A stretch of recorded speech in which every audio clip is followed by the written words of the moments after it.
ça va, vous allez bien? Ouais, vous allez bien? Baruch Hashem. Alors on va y aller, s'il vous plaît. Ouais. Il est écrit dans... S'il vous plaît, soyez concentrés, parce qu'aujourd'hui, Bémet, c'est un shiur c'est l'un des shiurim qui me tient le plus à cœur. C'est l'une des idées que je trouve être les plus essentielles parmi toutes les idées que j'essaye de diffuser. Donc, j'aimerais vraiment que vous écoutiez bien, que vous essayiez de comprendre la profondeur des propos qui vont être dits aujourd'hui, et surtout comment ça va pouvoir, Bezrat Hashem, nous tous, nous aider dans notre vie de tous les jours. Dans la paracha qu'on a lu la semaine dernière, paracha de Vayetse, il y avait des psukim qui étaient complètement surprenants, pour ne pas dire incompréhensibles. Je vous dis les versets, c'est pas la peine de lire dans les mots, mais je vous le dis à l'oral, et je sais que vous me faites confiance que c'est vraiment ce qui est écrit mot pour mot. Et vous allez me dire, vous, qu'est-ce qu'il y a de compliqué dans ces psukim. D'accord? Shirel, elle va nous dire qu'est-ce qui est compliqué dans ces psukim. Je vous demande juste d'écouter depuis la première fois, comme ça on gagne du temps. Il est écrit dans le pasuk que Akadosh Baruch Hu s'est adressé à Yaakov. Et il lui dit, écoute Yaakov, tu es resté suffisamment de temps chez Lavan, ça suffit, va prendre tes épouses et rentrer à la maison. Il est écrit qu'à ce moment-là, Yaakov a été voir ses épouses, Rachel et Léa, et il leur a dit, écoutez, et là il commence à leur dire des choses qu'Hachem ne lui a pas demandé de dire. Il dit, vous savez, votre père Lavan, il commence à faire la tronche, il commence à être insupportable, il commence à me regarder de façon bizarroïde, il commence à ceci, à cela, et puis on n'a plus rien à gagner à être là. Après il leur dit, vous savez, moi j'étais gentil avec votre père, moi j'ai été droit, moi j'ai fait tout ce qu'il fallait. Vous avez 2 minutes d'avance. D'accord? Vous avez, Yaakov il dit, vous avez, moi j'ai été gentil avec votre père, moi je me suis efforcé d'être droit. C'était qui l'arnaqueur dans l'histoire? C'était votre père. Et il essaye comme ça un petit peu de les dégoûter, j'allais dire, de leur père. Et après, il leur dit, vous savez, Hachem s'est adressé à moi et il m'a dit qu'il fallait qu'on s'en aille. Qu'est-ce qu'il y a dans ce comportement de Yaakov? Qu'est-ce qu'il y a de bizarroïde? Levana, qu'est-ce qu'il y a de bizarroïde? Léa, qu'est-ce qu'il y a de bizarroïde? À côté de Léa. Sophia. Sophia, ouais. Ça va rentrer finalement. Qu'est-ce qu'il y a de bizarroïde dans ce passouk? Le fait qu'on a toujours dit qu'il ne s'est jamais plaint, qu'il n'a jamais rien dit, c'est maintenant qu'il va partir qui dit des mauvaises choses. D'accord, très très bien ce que vous dites. Mais à part ça, à part ce qu'elle dit de Sophia, qu'est-ce qu'il y a encore de très intéressant ici? Naomi, qu'est-ce qu'il y a de très intéressant ici? Qu'est-ce qu'il y a de bizarre? Pourquoi on pourrait se dire que là, Yaakov, il a un petit problème là? Il y a un truc qui... Il dit des choses que Hachem n'a pas dit de dire. Et alors quoi? Très bien, alors quoi? Alors que Yaakov, il a toujours répété mot pour mot ce qu'Hachem lui a dit de dire. Pourquoi là, La vérité, c'est qu'Hachem, il lui a pas dit, va dire à tes femmes que moi j'ai dit. Mais très bien, Dorian, c'est exactement ça. D'accord? C'est exactement ça. Vous pouvez l'applaudir, Dorian. C'est exactement ça. À savoir la chose suivante. Quand Akadosh Baruch Hu vient voir Yaakov, Yaakov, c'était pas n'importe qui. Yaakov, c'était un grand tzaddik. Yaakov, c'était notre patriarche. Hachem vient voir Yaakov et il dit, Yaakov, tu t'en vas. Moi, je me serais attendu de la part de Yaakov, et Dorian aussi, je vois qu'elle se serait attendue, elle aussi à ça. Je me serais attendu à ce que Yaakov, il vienne voir ses épouses et qu'il leur dise, mes épouses chéries, Hachem a dit qu'on devait s'en aller, on s'en va. Est-ce que vous êtes d'accord avec moi? Oui ou non? C'est pas la peine de commencer à faire des calculs. Là, on a l'impression, le calculateur. Tu vois, ton père, de toute façon, il est insupportable, de toute façon, ça va mal tourner l'affaire. Allez, viens, on s'en va alors qu'il a encore temps. Et puis à la fin, argument de force, Hachem a dit de partir. Mais vas-y, va droit au but. Oui ou non? Ça, c'est la question que Dorian, elle pose. Et c'est une question très forte. Mais le pire, c'est la suite du passouk. Dans les versets d'après, vous allez voir comment elles vont réagir, Rachel et Léa. Il est écrit dans le passouk Vatomarna. Ça veut dire les deux épouses, Rachel et Léa, vont parler les deux. Alors moi, quand j'ai lu ça, je me suis demandé comment c'est possible que les deux, en même temps, elles parlent, qu'elles fassent les mêmes choses si elles ne sont pas fait des répétitions avant de chorale. Quelqu'un m'a dit si tu ne sais pas c'est quoi les femmes. D'accord? La grande question, c'est comment Yaakov il a pu entendre les deux parler en même temps. En tout cas, les deux, elles ont dit comme ça à Kadosh Baruch Hu, écoutez bien. Elles lui ont dit, ouais, t'as raison, on n'a rien à faire chez notre père. Notre père, il nous considère comme étant des étrangères à ses yeux. Et la preuve, c'est qu'en général, quand un père il marie sa fille, qu'est-ce qu'il lui donne? Une dot. Une dot, un trousseau, quelque chose. Et nous, notre père, non seulement il ne nous a rien donné, mais en plus, voilà, il s'est servi de nous pour obtenir de toi un travail acharné et difficile. Bizarre. Donc on voit qu'on est étrangère, on voit qu'on n'a plus rien à faire ici, on voit que notre père, de toute façon, il ne nous aime pas, il ne nous aime plus, il ne veut pas. Et après, elles disent, Ve'ata, et maintenant, et à présent, genre une fois que maintenant j'ai réussi à me convaincre que Béhémet, on n'a plus rien à faire chez notre père, et à présent, puisqu'Hachem a dit d'aller, on y va. Donc Yaakov, a priori un kaviachol, il a un grave problème de Hashkafa ici. Au lieu de dire Hachem a dit on y va, il commence les calculs, et ton père, et ton machin, et ton truc. Et elle joue le jeu. Au lieu de dire maintenant Yaakov, quel rapport, Hachem a dit on y va, elles disent pas ça. Elle dit Yaakov a dit, et Hachem a dit ok. Alors nous on va commencer à réfléchir. Notre père, il nous considère comme des étrangères, on n'a plus rien à faire chez lui, il a une mauvaise influence, et puis Hachem a dit en plus, genre heureusement qu'Hachem a dit, alors on s'en va. Est-ce que vous comprenez ici la nature du problème? Est-ce que vous êtes d'accord qu'il y a un grave problème ici? Chirel, vous êtes d'accord qu'il y a un grave problème? Oui.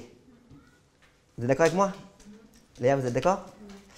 Alors, c'est quoi la réponse? Alors, Bechavod, j'aimerais juste que chacune, enfin, ceux qui veulent qu'elle donne une réponse, mais juste pas pendant 1 heure parce qu'on doit avancer. Mais c'est une question très très forte. S'il y en a une qui a la réponse, Béhémet, oui. C'était pour lui faire comprendre que, en fait, c'était pour essayer de leur faire réfléchir et de comprendre. D'abord, essayer de comprendre le côté matériel, pourquoi on va partir, etc. Et en fait, ne pas juste de toujours dire oui, c'est Hachem qui a dit oui, alors du coup on part. C'est d'abord on essaie de comprendre. Et pourquoi c'était important ça? C'était pour. Pourquoi c'est important? C'est pour nous faire comprendre aussi à nous. Pour vous faire comprendre aussi à vous, à elle, enfin pour leur faire comprendre. Il a fait.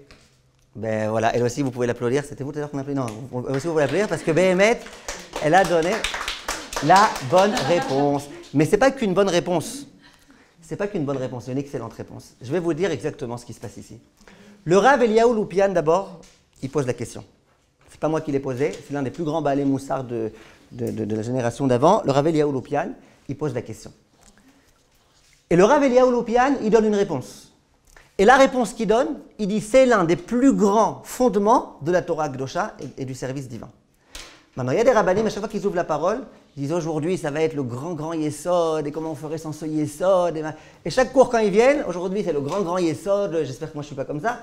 Mais en tout cas, le Rav Eliaou Loupian n'est pas comme ça. Quand il te dit d'une idée que c'est le grand Yesod, c'est que c'est le grand Yesod, il a écrit 3 livres, 3 krachim, 3 volumes. Pas un seul volume, il a répété ça, cette fois-ci. Et c'est quoi la réponse qu'il donne le Rav Eliaou Loupian? Eh bien, il donne la réponse de Yehudit. Il dit la chose suivante. Il dit, il y a beaucoup de gens qui commettent une grave erreur, et je sais que ce que je vais dire aujourd'hui, vous ne l'entendez pas souvent, c'est justement pour ça que je suis venu vous le dire. Dit le Rav Loupian, il y a des gens qui font une grave erreur.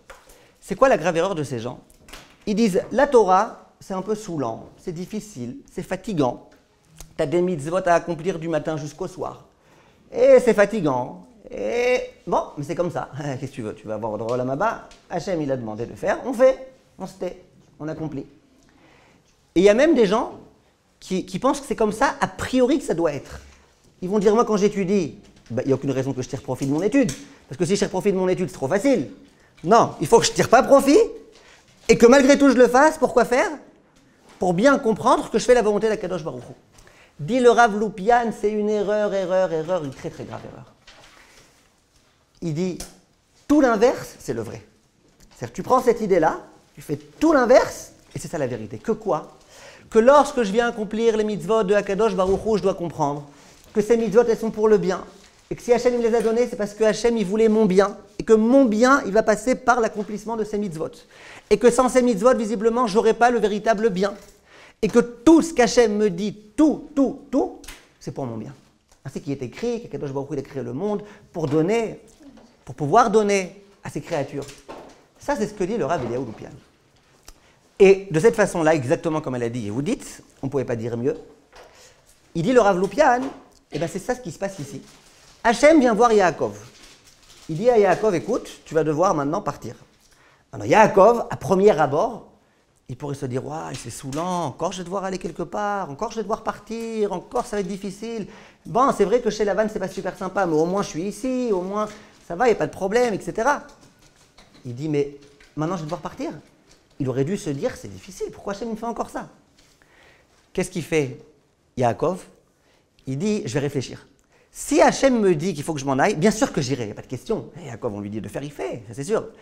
Mais il dit, je vais essayer de comprendre en quoi c'est pour mon bien. Pourquoi est-ce qu'Hachem il me demande de faire, c'est pour mon bien?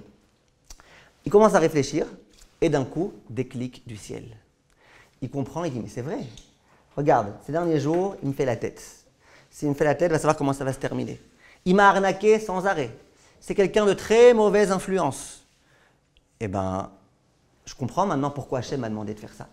Donc lui, sa façon de réfléchir, c'est pas simplement de dire Hachem m'a demandé, c'est saoulant, mais je fais. Non, c'est-à-dire si Hachem m'a demandé, c'est que c'est pour mon bien. J'aimerais même essayer de comprendre en quoi c'est pour mon bien. N'est-ce pas, Yehudit? Il arrive voir ses épouses. Écoutez bien, Shaili, il arrive voir ses épouses. Et qu'est-ce qu'il leur dit? Eh bien, il leur dit cette chose-là. Ne croyez pas qu'Hachem, c'est un méchant qui a envie de votre mal. Non, regardez, votre père, tatati, tatata, etc. Maintenant, elles aussi, elles ont étudié dans ce même Beth Midrash là, de Yaakov et de Yehudit, dans lequel on dit, tu sais, il faut faire attention, il faut savoir que ce qu'Hachem fait pour le bien. Donc dès qu'elles entendent une, entre guillemets, mauvaise nouvelle, on va devoir quitter la maison, on va devoir quitter nos habitudes, on va devoir quitter l'endroit dans lequel on est, et bien d'un coup, elle aussi, elle fonctionne de la même façon. Elle dit, bien réfléchis. Bien sûr qu'on ira, de toute façon, qu'on comprenne ou qu'on ne comprenne pas, on ira, les Maot Akdoshot. Mais elle dit, bien essayer de comprendre en quoi c'est pour mon bien. Et d'un coup, les deux, elles réfléchissent, elles disent, ouais, c'est vrai. Qu'est-ce qu'on a à faire ici? Notre père, de toute façon, il nous méprise. Notre père, il se moque de nous. Notre père, c'est un arnaqueur. Notre père, ceci. Et quand ils disent, et maintenant, puisqu'Hachem l'a dit, on y va, ça ne veut pas dire que si Hachem l'avait dit qu'elle n'avait pas compris, elle n'aurait pas été. C'est-à-dire maintenant qu'Hachem a dit, on va pouvoir aller, Be'ezrat Hachem, en étant complètement convaincu. Cette idée-là, au passage, que quand Hachem il fait quelque chose, il faut qu'on se dise que c'est pour notre bien. Vous savez qui est-ce qui nous a donné cette leçon? Avant Yehudit? Avant le Rav Loupian? Vous savez qui est-ce qui nous a donné cette leçon? Shalva, qui est-ce qui nous a donné cette leçon? Ilana, qui nous a donné cette leçon? Tous nos avots, ils ont eu des épreuves. Oui, mais quel rapport? Quel rapport que quand ils ont eu des épreuves, ils se sont dit, c'est sûr que c'est pour le bien? Moi, je pense que c'est... Hein? J'ai oublié comment vous appelez. Chirel. Ouais, Dina. Ouais, sûrement Abraham. Hein? Sûrement Abraham. D'Abraham. Mais avant Abraham. Enfin, à la même époque qu'Abraham. C'est Hachem en personne qui nous a donné la leçon. Hachem, quand il vient voir Abraham, elle a raison, Dina, quand Hachem il vient voir Abraham, et il lui dit, mon fils, tu vas devoir quitter ta famille, ta patrie, tes amis, tes machins, tout. Comment ça s'appelle en hébreu? Lech lecha. Va-t'en. Qu'est-ce qui se passe à ce moment-là? Hachem, il ne dit pas simplement va-t'en. Et Abraham, de toute façon, il aurait obéi. Hachem, il dit va-t'en pour toi. Et Rashi sur place, vous savez très bien, vous connaissez très bien ce Rashi, qu'est-ce qu'il dit? C'est quoi pour toi?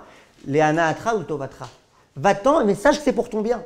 Pourquoi Hachem il a besoin de dire à Abraham va-t'en et sache que c'est pour ton bien? Au contraire, il aurait dit va-t'en, il aurait vu qu'Abraham il y va. Non, Hachem lui dit ici, tu n'as pas d'enfant, là-bas t'en auras. Ici, tu n'as pas de prospérité, là-bas t'en auras.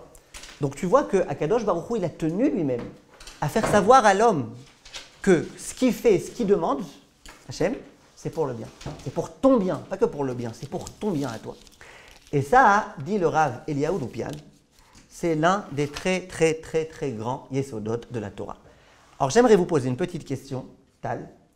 Pourquoi c'est l'un des grands yesodot de la Torah? Que tu me dises que c'est un beau Dvar Torah, beau chidouche comme ça à table de Shabbat ou au séminaire La Source, etc. C'est vrai, c'est mignon, c'est joli, très bien, voilà. Mais pourquoi tu prends ce petit chidouche là dans lequel tu arrives à expliquer quelques psukim et tu fais de ça le grand yesod de la Torah? C'est pas exagéré? Tal. Hein? Yesod? Yesod, c'est un fondement. Ah oui. Bah, je sais pas, c'est des petites choses qui font que... Ah non, lui quand il dit ça, il ne veut pas dire que c'est une petite chose. Il veut dire que c'est une grande chose, ce yesod. Pourquoi c'est un grand yesod? C'est pour pourquoi c'est un grand yesod? Vous voulez pas? Alors, Shaïli, pourquoi c'est un grand yesod? C'est le fondement de la Emouna. Pourquoi? Parce que tout ce qu'on a, c'est Hachem qui nous l'envoie. Du coup, si on ne sait pas que c'est pour notre bien, bah bye bye. Hein. Enfin, Mais toute nature, Très bien, très bien. C'est quoi bye bye? Je sais que c'est quoi, c'est quoi bye bye? bah, dans ce cas, on va jamais avancer. Ouais, et même on va toujours être dans la nature et tout, alors que pas du tout il est au-dessus. Et que c'est lui qui nous donne tout. Et du coup, Mais c'est quoi le danger? Si je comprends pas comme ça, c'est quoi le danger? que je ne reconnais pas Hachem. Pas que je me rebelle. Et que du coup, Je me rebelle. Parce que si Et en plus, on peut penser- on prend pas les mauvaises choses qui nous arrivent pour le bien, bah après on va dire, nous dire que ça nous aime plus, donc nous on va s'éloigner de la Torah. Alors que si on se dit que Très bien. les mauvaises choses qui il y nous aura arrivent, des c'est xéros. Très bien. Vous voulez dire quelque chose, Shalva? Chirel, vous voulez dire quelque chose? Ouais? Non? Alors regardez, la réponse, on va essayer de la donner, Bezrat Hashem. Dans un instant, celle qui nous a là le plus, tout le monde a aidé, hein, tout le monde a dit des belles choses, celle qui nous a le plus rapproché, je pense, en tous les cas de la réponse que le Rav Loupian donne, enfin non, que moi je donne pour expliquer à propos du Rav Loupian, c'est Chirel. L'idée est la suivante, écoutez bien.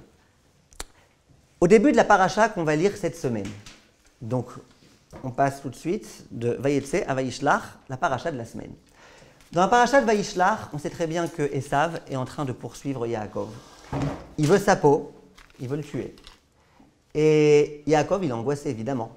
Il a peur de ce qui se passe. À ce moment-là, Yaakov, il cherche une solution. Qu'est-ce qu'il va faire pour réussir à vaincre son frère? Et il a une idée. C'est les 3 premiers mots de la paracha. Vayishlach, Yaakov, Malachim. Yaakov, il envoie des Malachim. El Esav arrive pour aller voir Esav, son frère, etc., etc. C'est qui ces Malachim au juste, vous qui avez étudié Rashi? C'est les C'est- hommes qui arrivent. C'est des anges? c'est les âmes qui étaient avec lui. Les messages. Si, c'est les gens. C'est des messagers? Qui s'étaient descendus de l'échelle là. Gabriel. Il y a 2 opinions. Rashi ramène 2 opinions. Il y en a qui disent que ces Malachim, c'était Malachim Mamash. C'était véritablement des anges, des vrais de vrais, des vrais anges. Et il y en a qui disent non, c'était des messagers. Quand on dit Malach, ça peut être un messager, un envoyé, un émissaire. D'accord? En tous les cas, Yaakov, il envoie des Malachim pour aller s'adresser à Esav et pour dire à Esav, écoute Esav, s'il te plaît, tu te calmes, ça va, tout va bien. Moi, je suis Yaakov, ton frère. J'aimerais qu'on continue à être des frères, qu'on se comporte ensemble comme on se comporte avec des frères. Les anges y vont, ils essayent d'amadouer Esav, ils n'arrivent pas. Ils reviennent voir Yaakov et il lui dit, écoute Yaakov, toi tu voulais être son frère, et lui il a affirmé que dans quelques minutes, tu ne seras plus son frère, tu seras une rondelle de frère. Ça veut dire, il veut pas faire la paix. Maintenant écoutez bien, c'est quoi un ange? Même si tu me dis que c'était ou des anges ou des envoyés, mais en tout cas j'imagine que Yaakov il n'a pas envoyé n'importe qui. Il a envoyé des gens qui avaient une force de persuasion, des gens qui savaient parler, des gens qui étaient intelligents. Et si c'était des anges, je ne sais pas c'est quoi des anges, nous. On s'imagine que c'est quand même des êtres spirituels hyper puissants. On imagine qu'ils savent bien convaincre. Un ange, c'est pas n'importe qui. Moi, ça me frappe toujours quand je vois des Français, des goïs même souvent. Le père, c'est un hamar, la mère, c'est une hamara. Et comment ils appellent leur fils? Ange. Ange. D'où est sorti l'ange d'un hamar et d'une hamara? Kaniré, ils ont voulu l'appeler Jean. Et ils aimaient bien le verlan.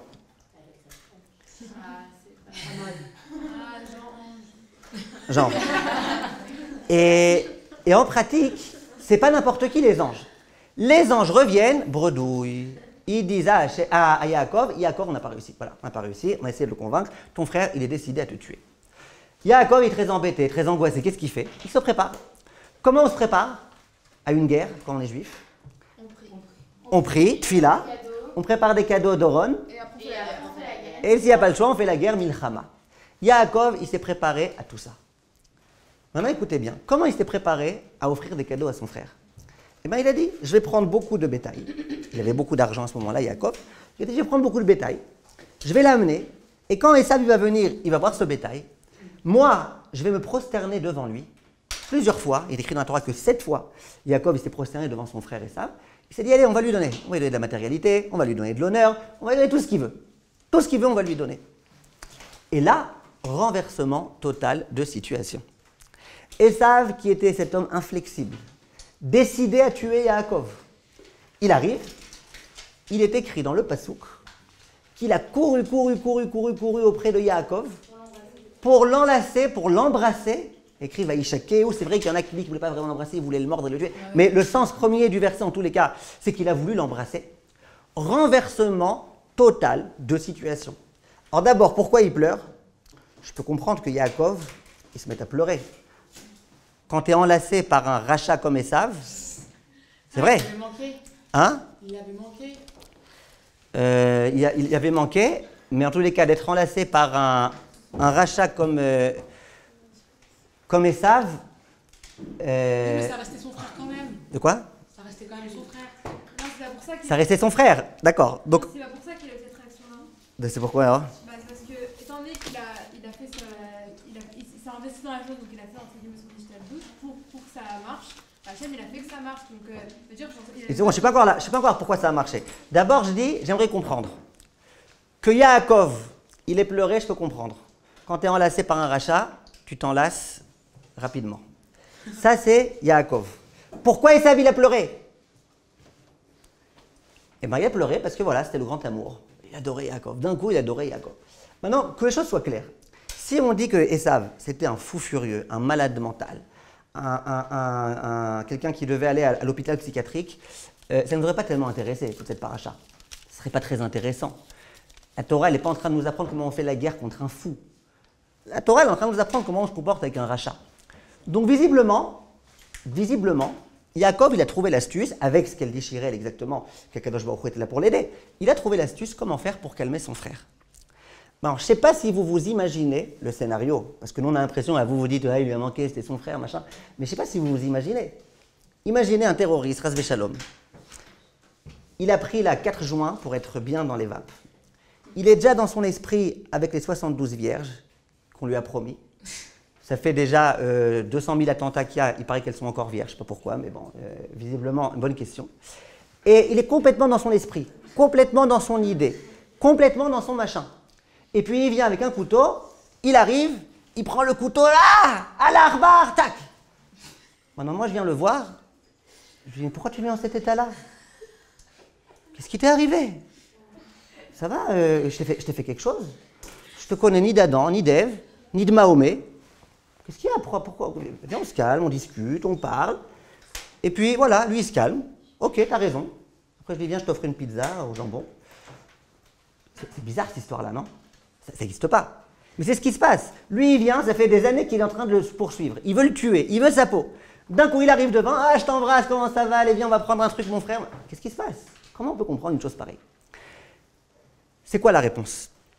La réponse, c'est que Yaakov, il a réussi à faire, évidemment avec l'aide d'Hachem, ça, Shirel, je suis tout à fait d'accord avec vous, grâce à la Tfila et tout, Yaakov, il a réussi à faire quelque chose que les anges n'ont pas réussi à faire. Il a réussi à trouver le point faible de Esav, et il a réussi à calmer Esav, alors que même les anges n'ont pas réussi. Et comment il l'a calmé? Eh bien, il l'a calmé en lui donnant de la matérialité. Esav, il était sûr qu'il allait le tuer, il voulait le tuer, il n'avait qu'une envie, c'était le tuer. C'est tout ce qu'il avait dans sa tête, je vais le tuer. Mais quand tu lui amènes plein de matérialité, vas-y Esav, tu vas devenir riche maintenant, et tu lui amènes Wahad du Kavod, et tu lui ramènes plein de choses, et tu lui ramènes... D'un coup, il a tout ça, merci du cadeau, je t'embrasse, Toda Rabba, fallait pas, d'accord? C'est comme ça que Esav, il réagit, quand il a face à lui tellement de matérialité. Et ça a marché. Il a pris pour les sentiments, c'est bon. Exactement. Mais moi, ma question, c'est pas ça.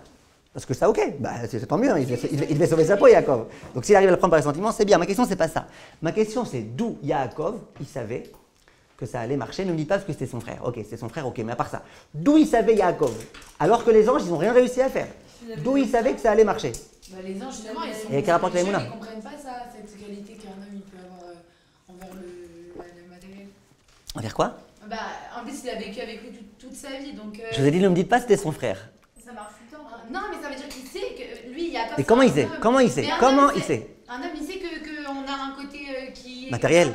Oui. Ok. Bah non, de la même façon qu'il a préféré le matériel au droit d'aînesse quand il a préféré les lentilles.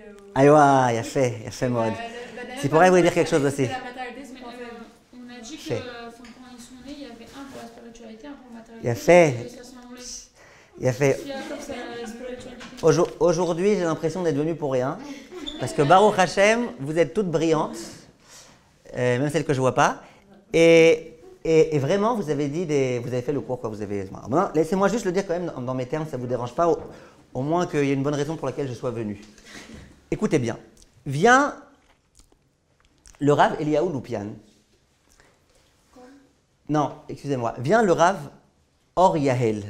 C'est qui le Rav Or Yahel? C'était le Rav Chasman. Il s'appelait Rav Yehuda Leib Chasman. Un très très grand Rav du Moussar aussi de l'époque d'encore avant. Et il dit la chose suivante. Il dit, moi, il y a un truc que j'arrive pas à comprendre. Qu'est-ce qui se passe avec Yaakov et Esav? L'histoire raconte que Yaakov est arrivé, que Esav est arrivé des champs. Il était crevé, exténué, mourant, tout ce que tu veux. Il voit Yaakov qui est en train de préparer un plat de lentilles. Nezid Hadashim. Oui, plat de lentilles. Esav, il arrive comme ça, comme un mort. Je t'en prie, mon frère, donne-moi, je vais crever. Là. Qu'est-ce qu'il fait son frère? Il dit, hey, il y a un prix, hein, oh. Est-ce que tu es prêt à me vendre le droit d'aînesse? Esav, il dit, avec plaisir. Esav, il lui vend le droit d'aînesse et il mange sa soupe. Et il reçoit sa soupe. Maintenant, écoutez bien, c'est très important ce qui se passe ici, Rachel. Il est écrit dans la paracha à ce moment-là que quand Esav il a fait ça, qu'est-ce qui s'est passé? Vaïvez à Esav et à Bechora. Vaïvez, vous savez comment on écrit Vaïvez? Vav, Yud, Vav, Zain. Vaïvez Esav et à Bechora. Est-ce que vous pouvez me dire, Shirel, s'il vous plaît, ça veut dire quoi Vaïvez? Qui sait c'est quoi Vaïzev? La Azov, c'est l'essai. Il a remplacé. Ouais, mais il n'y a pas écrit Vaïazev. Il y a écrit Vaïzev sans Aïn. La Azov, c'est qu'un Aïn. Il a remplacé. Non. C'est quoi Vaïvez? Vaïvez, ça veut dire il a méprisé. Si je veux dire, par exemple, Shirel, si je veux dire que je vous méprise, je vais dire Animé Vazé Otar. C'est quoi la phrase? Si je veux dire que vous me méprisez, je vais vous dire que vous êtes mes vazimoti. Et si je dis, excusez-moi, que bisou oti, bisou oti, ça veut dire on m'a méprisé. D'accord? On avait bien sorti celle-là, bisou. Bisou, c'est quand on dit en hébreu, bisou oti, c'est on m'a méprisé. L'inverse de ce qu'on aurait pu croire. C'est pas avec un verbe, vous avez dit? Hein? C'est pas avec un verbe? Si, bisou. Un verbe, pardon. Bet, Yud, Zain, Vav. C'est un verbe au début? Non, Vaïvet, c'est qu'un Vav. Ah, voilà. Oui, mais quand on change le temps, on met le Vav à l'envers. Est-ce que vous avez compris ce qui se passe ici? La Torah, elle dit, tu sais, qu'est-ce qui se passe avec Esav? Esav, il méprise la Bechora. Moi, j'ai une question à vous poser. S'il vous plaît, écoutez bien. J'ai une question à vous poser. Pourquoi tu dis que Esav, il a méprisé? Esav, il est arrivé, il mourait de faim. La vie, ça passe quand même avant. Oui ou non? Ça ne s'appelle pas qu'il a méprisé. Imaginez une fille, le jour de Yom Kippour, elle se sent très mal. Disons qu'elle s'appelle Eva, et elle s'est évanouie. Non, à chaque fois que Eva, j'espère qu'il n'y a pas d'Eva ici, c'est toujours des trucs mauvais. Évanouie, évaporé, évadé, Eva chez ta mère, Eva machin. À chaque fois. Et d'ailleurs, qu'est-ce qu'on dit? Et d'ailleurs, qu'est-ce qu'on dit? Et d'ailleurs, qu'est-ce qu'on dit? Preuve rigoler, j'ai pas compris votre blague, vous dites. Et d'ailleurs, qu'est-ce qu'on dit? Quand on veut parler d'une fille qui n'a pas de chance, on dit les malheurs de... Non, de Sophie. C'était juste pour vous évaluer. D'accord. Alors maintenant, regardez. On a ici affaire à... Donc, non, écoutez. Attendez, il ne faut pas oublier l'essentiel.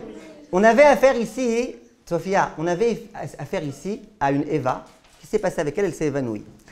Maintenant, c'est Kippour. On lui dit, tu veux manger quelque chose? Tu veux boire? Elle dit, oui, bien sûr, s'il vous plaît, que je ne meure pas. On va lui donner à manger, on va lui donner à boire. Et puis après, elle va se lever, elle va se sentir mieux. Est-ce que quelqu'un va oser dire qu'elle a méprisé le jour de Kippour? Genre, qu'est-ce qui t'est arrivé? T'as mangé à Kippour, on va raconter à ton père, machin. Mais c'est normal. C'est normal ou pas? Et ça, il meurt de faim. C'est bien normal qu'ils disent, ben moi, je préfère manger et me ravigorer plutôt que le droit d'aînesse. Si on dit, si la Torah, elle dit que Vaïvez, ça veut dire qu'il ne mourrait pas de faim. Mais ça veut dire qu'il a méprisé. Au passage, qu'est-ce qu'il a demandé, Esav? Le Nezid Hadashim? Le plat de lentilles? Ouais, d'accord, Adam Azé. Qu'est-ce qu'il lui donne, Yaakov? Lechem ou Nezid Hadashim. C'est quoi lechem? Du pain. Il donne du pain et du Nezid Hadashim. Bizarre. Il a demandé du rouge. Ouais, c'est pour ça qu'il a donné du pain, genre ils l'ont peint. Non, il voulait du rouge. Du rouge, c'est les lentilles, on est bien d'accord. Pourquoi il lui donne du pain? Alors, il y en a qui disent que justement, non, il y en a qui disent justement, si jamais il lui avait donné que les lentilles, après, Esav, il pourrait dire, ouais, c'est parce que je crevais de faim, en fait, je voulais pas vraiment te vendre, tu m'as arnaqué, machin. Pour ça que dans un premier temps, il lui donnait du pain. Mange ton pain, sois tranquille, ça y est, tu meurs plus de faim, tout va bien, qui porte, tu devrais t'arrêter là. Maintenant, viens, on voit. Tu veux le Nézid Hadashim? C'est contre le droit d'aînesse. On voit que Esav, il méprise le droit d'aînesse. Il écrit d'ailleurs dans le Midrash que quand Esav, il est sorti, au moment où il était avec sa soupe, il a commencé à s'éclater de rire. Et il a dit, Yaakov, ce naïf là, ce tenbel, ce brel, espèce d'idiot ce Yaakov, il a été capable de me vendre un génial plat de lentilles contre un petit droit d'aînesse de rien du tout. Et il s'éclate de rire, il s'éclate de rire. Ça veut bien dire que Esav, c'est quelqu'un qui méprise le droit d'aînesse. Oui ou non? La question qui se pose une seconde, Sophia, la question qui se pose, c'est quoi? C'est que quand Yaakov, il va retourner, au moment, pas Yaakov, excusez-moi, quand Esav, il va se retrouver devant son père Yitzhak, et que Yitzhak va lui faire comprendre que ça y est, il a déjà béni Yaakov. À ce moment-là, il est écrit dans le Passouk que Esav, il a hurlé. Isaac, Zéaka, Gédola. Dans toute l'histoire du peuple juif, il y en a deux qui ont crié. À part votre surveillant général à l'école. À part ça, il y en a deux autres. C'est qui les deux desquels on dit ils ont crié? Isaac, Zéaka, Gédola, c'était Esav, dans notre paracha, et c'était Mordechai. Quand Mordechai, il a entendu le décret de Achashverosh, Va Isaac, Zéaka, Gédola, Umara. Il a crié très, très, très, très, très profondément. Et Chachamim, ils mettent les deux cris sur le même plan. Ça veut dire que le... Hein? Non, non, je parle de la Torah. Rabbi Kless, c'est pas de la Torah, c'était plus tard. Je parle de la Torah écrite du Tanakh. Yehuda aussi a crié, c'est vrai. Mais écrit Vaïgash Elav Yehuda. Moi, je parle pas je parle du terme Vaïzak Zaka Gedola. Mais juste une question, pourquoi il a crié du coup? Ben, c'est ma question. Ça, c'est ma question. Le Rav, c'est pas ma question, c'est la question du Rav Hasman. Il pose la question, je comprends plus rien. On a dit tout à l'heure qu'on se mettait d'accord que Esav, c'était pas un idiot. Qu'est-ce qui se passe ici? Esav, il dit, moi je me moque de ton plat de lentilles, ça vaut rien, le droit d'aînesse, excusez-moi, je me moque du droit d'aînesse, ça vaut rien, le plat de lentilles c'est plus important. Et d'un coup, qu'est-ce qui se passe? Il est devant son père, il est meurtri, le pauvre, malheureux, on lui a pris son droit d'aînesse. Malheureux, on va pleurer avec toi, Esav. Qu'est-ce qui se passe? Il réalise vraiment, là il réalise vraiment. Non, s'il avait fait semblant, on n'aurait pas dit qu'il a crié avec la même sincérité que Mordechai. Oui. Parce que je pense qu'en soi, c'est pas le droit d'aînesse qui l'importe, mais à partir du moment où il a vu que c'est un rapport avec son père, parce qu'on dit que son père c'était particulier, que quand en gros son père il l'a renvoyé, qu'il avait plus ce lien avec son père, je pense que c'est ça qui l'a attristé. Enfin, je m'exprime pas très bien. Vous voulez savoir? J'arrive pas à dire ce que je veux dire. Mais en gros. Comment vous voulez que je comprenne si vous n'arrivez pas à dire? Quoi, pardon? Comment vous voulez que je comprenne ce que vous n'avez pas dit? Non, j'ai pas compris ce que vous dites, encore une fois. Non, ça veut dire. Pourquoi il y croyait au droit d'aînesse ou il n'y croyait pas? En soi, je pense que le droit d'aînesse, c'est comme on dit, il le méprise. Mais au moment où il a vu que c'était. Non, mais il savait que le droit d'aînesse, ça voulait dire bracha de son père. Oui. Ok, mais là, son père, il le renvoie, il lui dit. Non, il l'a pas renvoyé. Jacob, quoi. Il l'a pas renvoyé, il lui dit gentiment. mais Il dit, je suis désolé, mon fils. Reviens dans le prochain Gilgoul. Elle a réalisé. Je rejoins ce qu'a dit Sophia. Comme Esav, il avait un gros. Enfin, le truc qui respectait vraiment, c'était Kibbout Avem. Et quand il s'est rendu compte que là il s'est rendu compte de la valeur de ce qu'il a perdu. Parce qu'il s'est dit qu'en fait, il allait moins pouvoir honorer son père vu qu'il avait perdu le droit d'aînesse. Pourquoi il peut l'honorer très bien, ça? Oui, mais il Qui a dit qu'il n'y a que les premiers-nés qui peuvent. Il a vu qu'il l'avait déçu. Donc s'il a déçu son père, c'est que de cette façon, il a. Non, il n'a rien déçu du tout. Pourquoi il l'a déçu? Israël pensait qu'Esav c'était un grand sadique. Comme il écrit dans les Psukim. Qu'est-ce qu'il l'a déçu? Non, je vais vous dire, écoutez bien. L'idée que le Rav Hasman y donne, ça veut dire la chose suivante. Rav qui? Hasman, le même, Rav Hasman. Il dit comme ça. Vous suivez? Il dit comme ça. Esav, bien sûr qu'il y croyait, vous croyez que c'est un idiot? Il a été éduqué dans le même Talmud Torah que Yaakov. Son père c'était Yitzhak. C'était pas un idiot. Bien sûr qu'Esav il y croyait. Simplement, dit le Rav Hasman, quand il a face à lui un plat de lentilles, quand il a face à lui la matérialité, quand il a face à lui la vapeur du plat de lentilles, je ne sais pas si vous avez senti un plat de lentilles, mais quand quelqu'un rentre au restaurant, que la spécialité c'est caviar de lentilles à la sauce béchamel au chou-fleur, les gens à peine ils mettent leur nez là-bas, ils ressortent tout de suite. Et bien Esav, visiblement, il aimait bien l'odeur. Esav, qu'est-ce qu'il fait? Esav, quand il a ça face à lui, il perd complètement ses repères. Complètement, il perd tout. Il perd tout, il était déterminé excusez-moi, il savait que c'était important le droit d'aînesse, mais non, la matérialité, ça passe avant tout. Maintenant, donc Yaakov, on a posé la question d'où il savait que son frère, il pouvait être très facilement déséquilibré dès que tu lui promettais, grâce au plat de lentilles. Ça, c'est ce que Chirel, elle a dit. Mais je pense qu'il a réalisé ce qu'il a perdu qu'une fois. Ok. Ok. Je pense que c'est par rapport aussi quand Yaakov il a voulu dans le ventre de sa mère. C'est ça, c'est ce qu'a dit Tzipora. Alors ça, j'arrive tout de suite à ça. Tzipora, elle rajoute quelque chose de très intéressant, et c'est ce que je voulais vous dire maintenant. Il y a un midrash que personne ne connaît, mais vous, je vois que vous le connaissez toutes. En général, les gens ne connaissent pas ce midrash. Donc je vous le fais vite puisque vous le connaissez. Le midrash, il raconte que dans le ventre de Rivka, il y a eu une discussion très intéressante entre Yaakov et Esav. Donc la caméra, elle a été mise dans le ventre de Rivka. Comment on appelle ça? Une ultrasound, une échographie. Et il y a Yaakov et Esav qui parlent. Yaakov, il dit à Esav, dis-moi, et Esav, il dit à Yaakov, c'est quoi là, il paraît qu'on va bientôt sortir dans un monde, qu'est-ce qui va se passer dans ce monde? Yaakov lui dit, oui, il va y avoir deux mondes, le Olam Hazé et le Olam Haba, comme dans le chant.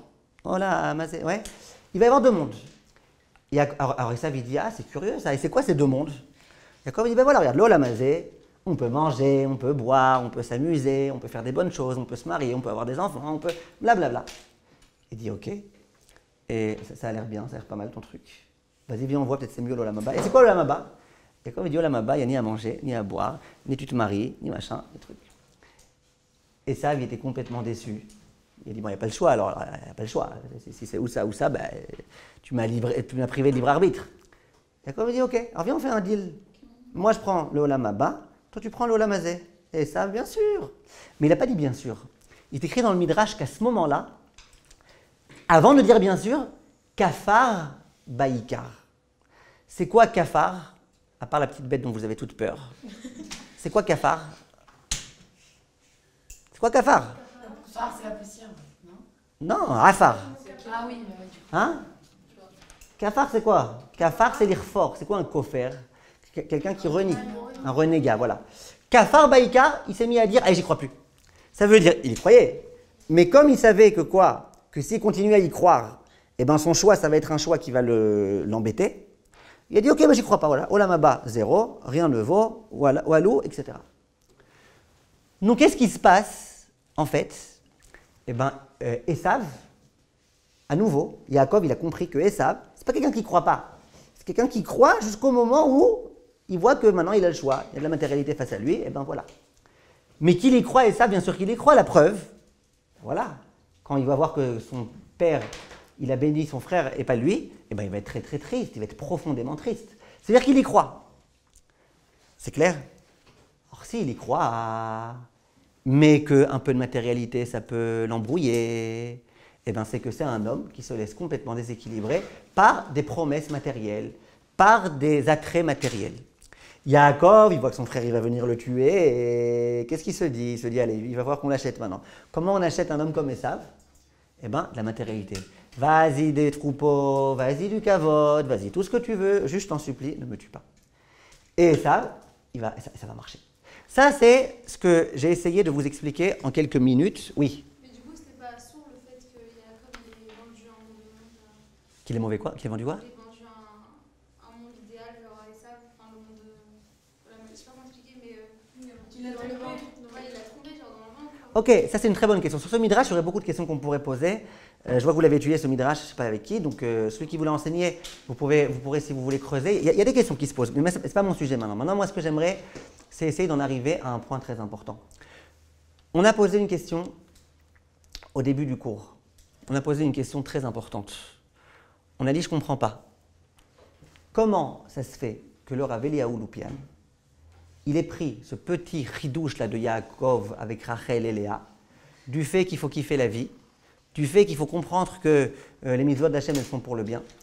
Comment il a pris ça, d'accord, et il a transformé ça en un grand yesod. Alors maintenant, vous allez comprendre Bezrat Hachem. Écoutez bien. Au moment, et c'est le même midrash du ventre de la mer, le même midrash, il continue. il y a au moment où finalement, Esav va rencontrer Yaakov. Il va voir qu'Yaakov, avec tous ses enfants, avec ses épouses, avec son argent, avec son truc, Esav, il ne va pas en revenir. Il va dire à Yaakov, dis-moi, frère, on n'a pas dit, toi tu prends le Olam Haba, moi je prends le Olam Hazé. D'où t'as tout ça? Tout cet argent, toute cette famille, tout ce machin, ton Shlom Bayit, d'où t'as tout ça?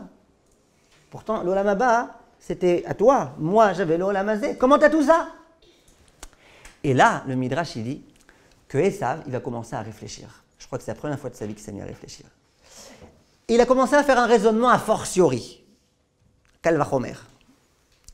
Il a dit comme ça. Si déjà Yaakov, dont la part qu'il va devoir recevoir en principe, c'est quoi? C'est le Olam Haba. Malgré tout, regarde combien de Olam Hazé il a. Oui? Alors, combien il va avoir de Olam Haba? L'Olam Hazé, c'est pas sa part. Et pourtant, regarde combien il en a. Et c'est pas sa part. Or, ce qui est sa part, combien il va en avoir? Et là, il va dire, c'est le Midrash qui dit, il va dire à Yaakov, tu sais quoi Yaakov, viens on partage. Allez, moitié-moitié. Moitié matérialité, toi, moitié réalité, moi. Moitié Olam Haba, toi, moitié Olam Haba, moi. Et Yaakov, il va lui dire, c'est trop tard. Pourquoi c'est trop tard? Comme ça, le Midrash dit, je ne sais pas pourquoi il va dire c'est trop tard, mais c'est trop tard. Donc on voit que Esav, c'est pas qu'il n'y croit pas. Regarde comment il y croit. Dans le ventre de la mer, il faisait mytho, il n'y croyait pas. Dans le monde de la réalité, il y croit. Quand il est face aux lentilles, il n'y croit pas. Quand il est face à son père, il y croit. Il y croit ou il n'y croit pas? Eh bien, il y croit. Simplement, quand il y a de la matérialité face à lui, eh bien, il est fichu. Mais qu'est-ce qui s'est passé? Et c'est là l'aspect psychologique qui est le plus important. C'est là la clé du cours d'aujourd'hui. Qu'est-ce qui s'est passé au moment où il a vu Yaakov et toute sa famille, qui lui a donné envie, lui aussi, de pouvoir avoir une part de Olam Haba? S'il n'y croit pas, alors il n'y croit pas. L'idée, vous savez, c'est quoi? C'est que Esav, il avait un très très grand problème quand il était dans le ventre de sa mère. Tel que Yaakov lui présentait les choses, il avait une impression. C'est que c'est Olam Hazé ou Olam Haba. Forcément, les deux, ils sont contradictoires. Si c'est l'un, c'est pas l'autre. Si c'est l'autre, c'est pas l'un. Et Yaakov et Esav, il s'est dit, bon, Olam Haba, c'est vrai que c'est génial. Mais comment je vais renoncer à tout l'Olam Hazé? Comment je vais faire sans ce Olam Hazé? Comment je vais pouvoir vivre une vie de galère pendant 120 ans? C'est vrai que l'Olam Haba, c'est un monde éternel. Mais comment je vais vivre 120 ans sans Olam Haba, sans Olam Hazé? Et pour lui, il n'y avait pas le choix. C'était ou l'un ou l'autre. Donc quand Esav, il pensait que celui qui est l'homme du Olam Haba, forcément, il va souffrir dans ce monde-ci, il disait, c'est pas pour moi. C'est pas pour moi, Yaakov. Tu veux souffrir, sauf Bechavod. Moi, je ne souffrirai pas. Ah, mais Olam Haba, Kafar Baïka, j'y crois pas. Au moment où il va voir Yaakov, il va y avoir là un déclic très intéressant. Lequel? Il va voir que même l'homme du Olam Haba, il a du Olam Hazé. Que c'est pas parce que ça part sur le Olam Haba et la Torah et l'étude de la Torah et le Yirat Shamayim et la c'est pas pour autant qu'il souffre dans ce monde-ci. Tant que Esav pensait que si tu vis une vie spirituelle, tu vas souffrir dans ce monde-ci, je suis pas prêt. Je préfère avoir ce monde-ci et tant pis. Mais quand il va voir que Yaakov Avinu, c'est un homme qui avait le Olam Haba et pourtant il avait aussi du Olam Hazé, une belle famille, des enfants très mignons, tout ce qu'il fallait. À ce moment-là, qu'est-ce qui va se passer? Il va dire, si j'avais su, si j'aurais su. Si j'avais su, j'aurais jamais fait ça. J'aurais jamais partagé. Parce que moi, j'y crois au Olam Haba, je voulais juste ne pas renoncer au Olam Hazé, mais je vois que ça ne s'appelle pas renoncer. Alors déjà, vous voyez de là que Yaakov, que Esav, même Esav, quand il voit des familles nombreuses, il appelle ça la réussite dans ce monde-ci. Même Esav. Il y a une fois une maman qui est venue au parc zoologique, quelque part en France, c'était une femme juive religieuse. Et en France, c'est qui les gens qui ont beaucoup d'enfants? Les Chabad, Lubavitch. Bekitso, elle est arrivée là-bas avec tous ses enfants, et il était 6h du soir, et le zoo il fermait à 7h. Alors la caissière, elle dit, ah non, on ne peut pas, le zoo il est fermé, on ne peut pas. Et elle est comme ça, tous les enfants, ah s'il vous plaît, et on ne peut pas, il ferme en 1 heure, on ne va pas vous faire rentrer moins que pour 1 heure. Et entre-temps, il y a d'autres personnes qui veulent essayer de rentrer. Et à nouveau, elle dit, on ne peut pas, c'est fermé, les autres ils s'en vont. Et elle reste avec ses enfants, etc. À un moment donné, elle dit, la caissière là, qui est à l'accueil, elle dit, j'ai pas compris. C'est quoi, c'est une colonie de vacances ici? Elle dit, non, c'est mes enfants. Ici aussi, vous en cachez peut-être un, quoi, combien? 21 enfants, 22? C'est quoi, c'est vos enfants tous? Elle dit, oui, c'est mes enfants. Alors là, elle ne revient pas. Et elle leur dit, mais pourquoi vous êtes venus? Il dit, mes enfants, ils voulaient absolument voir les singes. Alors voilà pourquoi on est venu. Elle s'adresse à l'autre caissier et dit, je t'en supplie, amène le chimpanzé. Je t'assure qu'un truc comme ça, il n'a jamais vu. D'accord? N'empêche, qu'est-ce qu'il y a écrit en haut de la... Qu'est-ce qu'il y a écrit, n'empêche?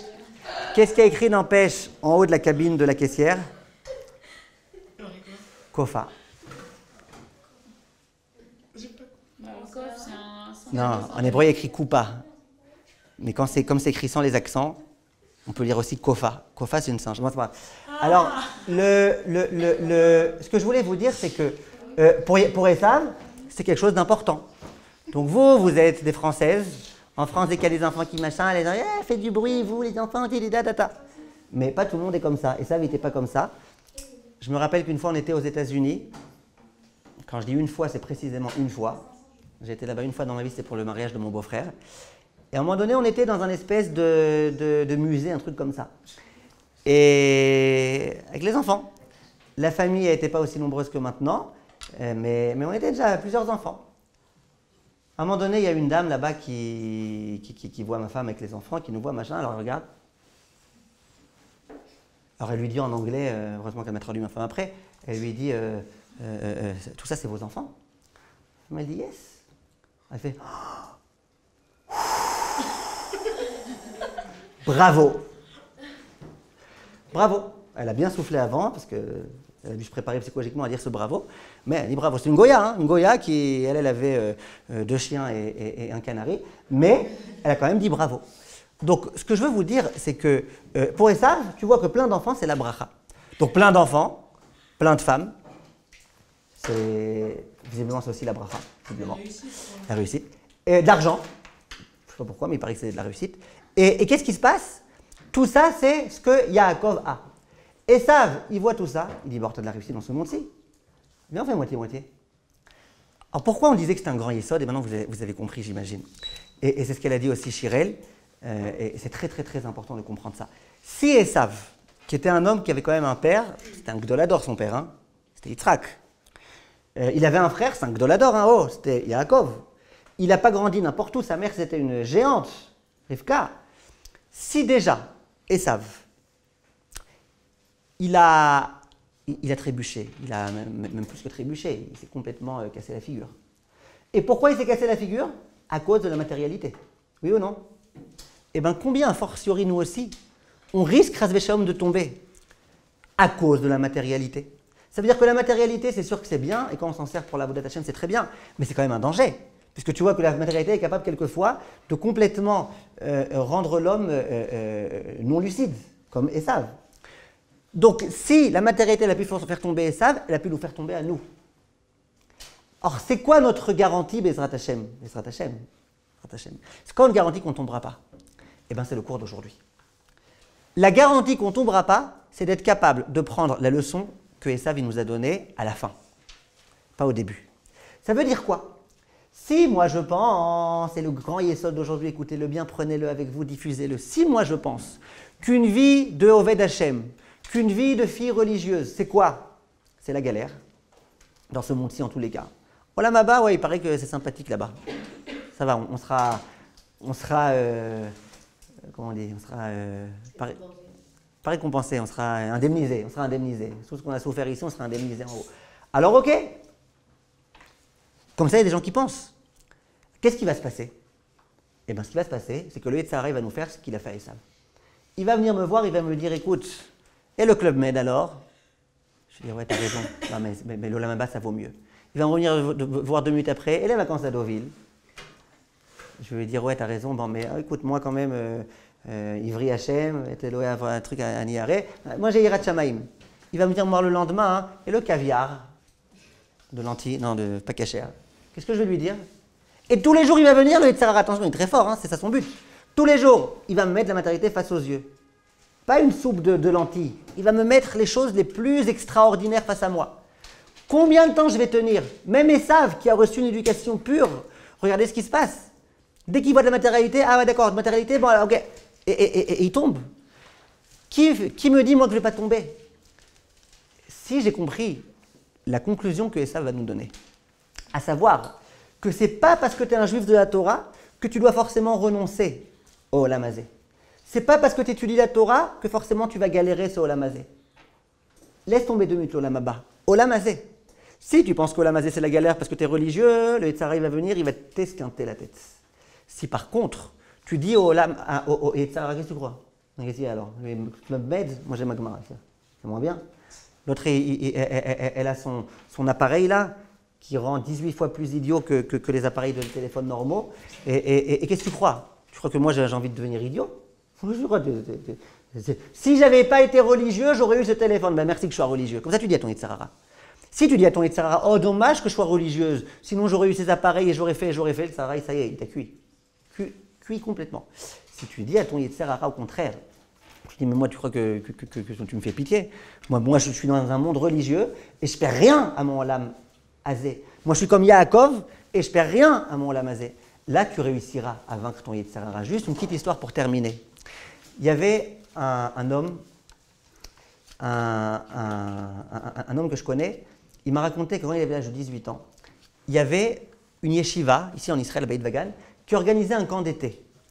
Et le camp d'été, le but c'était de recevoir des jeunes hommes de 17, 18, 19, 20 ans, et des jeunes hommes qui en général viennent de passer le bac, qui se posent la question, je vais étudier, je vais travailler, qu'est-ce que je fais, des grandes études, des petites études, des machins. Et le but c'était d'essayer de les aider à réfléchir. Il me dit, moi j'étais là-bas, il me dit, il y a un Rav qui est venu et qui a parlé. Ce Rav-là, vous imaginez, la longue barbe, les longs tzitzit, le machin. Il a pris la parole, il a dit, moi vous savez, je n'étais pas très religieux. Mon père, il était traditionnaliste, ma mère, machin, bon, religieux plus ou moins. Et j'ai grandi, et j'ai étudié, et j'ai suivi des cours. Et j'ai compris que la Torah, c'était super important. Donc j'aurais bien aimé aller à la yeshiva. Mais j'avais un grand défi face à moi, un grand dilemme face à moi. C'est quoi? C'est que je ne voulais pas renoncer à la matérialité. Ok, c'est bien beau la Torah, mais il faut quand même être fort. Il faut quand même être au niveau. Les gens ils vont dire, je ne suis pas au niveau. Il faut être au niveau quoi, quand même pour réussir à galérer dans ce monde-ci. Et sans arrêt, j'étais comme ça, titillé par les deux choses. D'une part, je veux Torah, d'autre part, je veux le matériel. Je veux Torah. Il dit, je suis en train de me perdre complètement. Tchouk tchouka. Il dit, jusqu'au moment où j'ai réussi à résoudre mon problème. Il dit comment? Il dit, j'ai parlé à quelqu'un. Bien sûr, depuis le début, je parlais à des gens. Moi, je parlais avec l'autre, il me disait, ouais, c'est pas grave, l'essentiel c'est la Torah. L'autre, il me disait, l'essentiel c'est l'argent. Je ne savais pas quoi faire. Il dit, à un moment, j'ai trouvé quelqu'un. Et lui, il m'a parlé. C'était un homme qui était un étudiant en Torah, la plupart des heures de sa journée. Et il lui a dit, regarde, je vais t'expliquer. Moi, regarde comment je vis. Il lui a raconté comment il vivait. Et puis il lui a montré qu'il vivait une vie de Torah, que c'était très sympathique les repas de Shabbat avec ses enfants, que c'était très sympathique avec sa femme, qu'il avait un super shalom bayit, que Baruch Hashem il pouvait même parler avec sa femme de divrei Torah. Et puis il lui a raconté qu'il allait de temps en temps en vacances, peut-être pas les 8 étoiles, je sais pas où, mais quand même au moins une bonne étoile quelque part. Et il a raconté c'était quoi sa vie. Et là il dit cet homme-là, il dit d'un coup j'ai compris que mon problème c'était un faux problème. Moi je pensais que si je prenais Torah, c'était contre Olam Hazé, que j'allais galérer dans l'Olam Hazé. Il dit, et vice-versa aussi. Il y en a qui pensent que s'ils font Olam Hazé, ils n'auront pas Torah. Non, tu peux travailler et aussi étudier la Torah et vivre une vie spirituelle. Mais il dit, le problème, c'est un faux problème. Moi, je pensais que c'était ou l'un ou l'autre. Et j'ai compris que ce n'est pas vrai. J'ai compris ce que Yaakov nous a appris ici. C'est que tu peux être un homme de Olam Haba, où l'essentiel pour toi, ce sera le Olam Haba, le monde de vérité, et pour autant vivre une super vie dans ce monde-ci. Quand le juif de la Torah, après peu importe, qu'il soit vrai, qu'il ne soit pas vrai, ce n'est pas mon sujet maintenant, quand le juif de la Torah, au moment où il vit, au moment où il fait des sacrifices pour la Torah, il comprend qu'en fait ce n'est pas des sacrifices, il comprend que c'est sa vie, et que c'est bien pour lui, et que c'est bien, c'est important pour lui, ben lui il réussira dans sa vie. Mais quand sans arrêt sacrifice, si je n'avais pas été religieux, si j'avais été goy, je t'en parle même pas, genre j'aurais pu kiffer ma vie, lui il va se faire avoir par son Yetzirah. Et ça c'est Yehudit qui nous l'a enseigné. Que quoi? Que Yaakov, que Rachel et Léa et Yaakov, ils ont tous dit, Hachem il dit quelque chose, il faut que je comprenne que c'est pour mon bien. Pas pour mon bien dans l'Olam Haba, pour mon bien maintenant, dans ma vie actuelle, avec Lavan et avec ceci et cela. Qu'on ait le mérite, Bezrat Hachem, de retenir cette leçon et de la vivre, Bezrat Hachem. Be'atzlacha, c'est très attention.